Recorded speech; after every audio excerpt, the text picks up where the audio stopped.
जगतकु एड़े प्रेम ईश्वर करिले से आपणा द्वितीय पुत्रंकु देले नर बेशे प्रभु जीशु जगते आसिले हम पाप अंगे नहीं तुसे बलि हेले जे करे विश्वास न होई विनाश अनंत जीवन पाइब बंधु एक कथा विवेचना। प्रभु श्री ख्रीष्ट महत् नाम आपण को शुभेच्छा। मेषशालार दृष्टांत माध्यम प्रभु श्री ख्रीष्ट मनुष्य जातिर परित्राणर योजना संबंध शिक्षा दे जौन लिखित सुसमाचार 10 अध्याय 9 पदरे एपरि कहते मु द्वार जदि के मो देई प्रवेश करे ताहले से रक्षा पाइब एवं भीतर को आसी और बाहर को जाई चरा पाइब।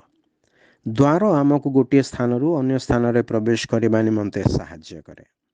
जो माने आहूत और मनोनीत से माने एही द्वार रे प्रवेश करि पारंती। केवल से द्वार दे प्रवेश करे जे गृहर सदस्य होइथिबे किंबा निमंत्रित होइथिबे।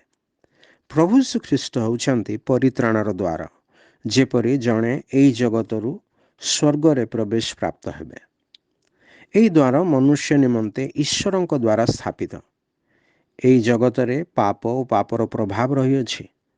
पुणी मनुष्य जन्मरु पापी अटे। पापी मनुष्य स्वर्ग रे प्रवेश पाई पारे नाही कारण ईश्वर पाप को घृणा करंती। पापी पाई से जो दंड निरूपण करिसंती ताहा होछि नरक। प्रभु श्रीकृष्ण ठारे विश्वासकारी एई जगतर जीवनर शेष रे से द्वार दे प्रवेश करी स्वर्ग रे प्रवेश पाए।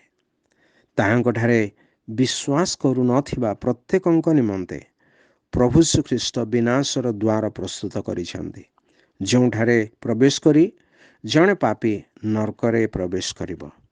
आपण केउ द्वार दे प्रवेश करिवे? परित्राणर द्वार ना विनाशर द्वार दे?